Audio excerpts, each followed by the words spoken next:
We've got over 500 vehicle tests on this channel, and almost all of them have headlight tests, so if you want to see how the lights on your vehicle work, this is the right place to be. Looks like Toyota sent us the all-new redesigned Prius. We already did a full one-week road test on this in a separate video, but here we're doing a night drive and headlight test only. Hard to see in there with all the glare. One large bulb on each side, or filament as you want to call it. So let's take it out in the dark and see what happens. Alright, it's dark enough. Let's see what these headlights do. Appears to be one bulb element on each side. Well, this is pretty easy to see. Goes all the way across. Won't miss this taillight assembly. A good side marker light so you don't get side swiped. And the emergency lights are separate from the taillights, I see. Makes them easier to see. No blinkers on the outside mirror. Too bad.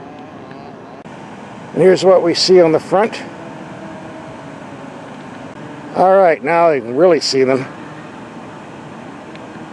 And they reach out. That's about 120 yards away, ricocheting off that sign.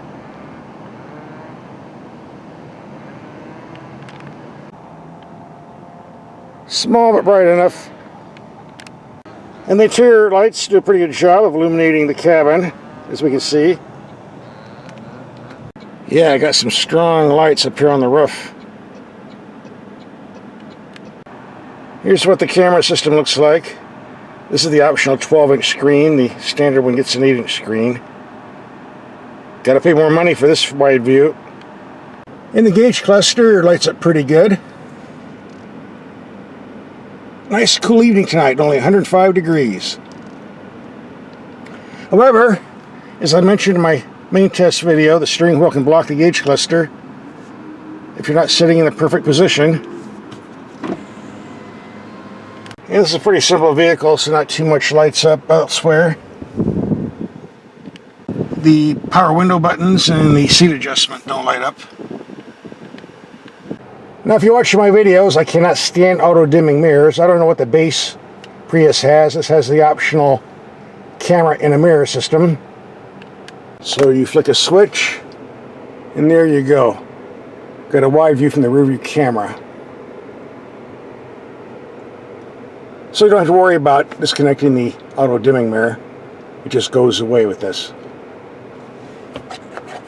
They're very simple to use. You don't need to operate the info screen. Just use your hand with simple that. The way it should be. Alright, let's get to the headlights. They're very bright, very strong, but a bit on the low side.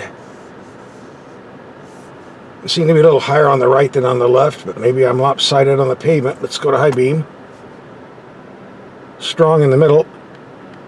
Let's try some long distance stuff. Low beam, high beam.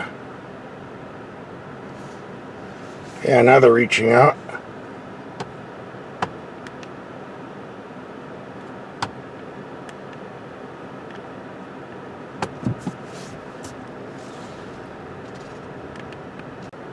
And here's some more long distance for you. It's about 100 yards.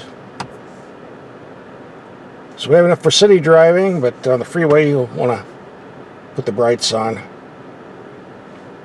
Nice wide spread again. Alright, let's do the dark dingy street test. In a dark dingy street. Got the high beams on.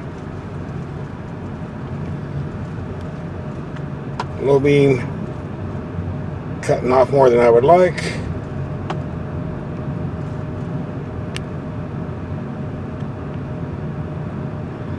As long as you have the high beams on, you're just fine. The lower setting, city driving okay, but other situations I'd keep the highs on myself.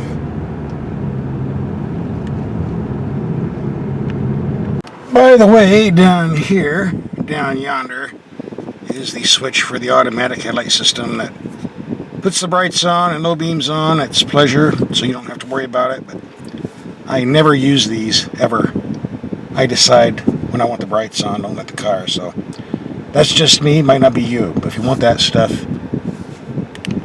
it's there for your pleasure. Alright, let's light up some freeway signs here.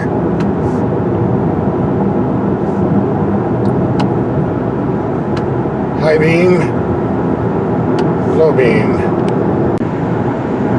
And we have some more signs down yonder.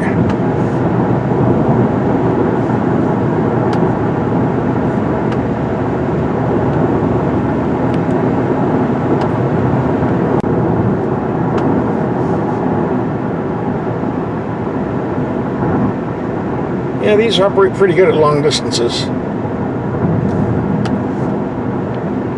Well, that includes our night drive and headlight test. I think the car passed. That concludes our night drive. You want to see the full road test? If you haven't already, here's the link.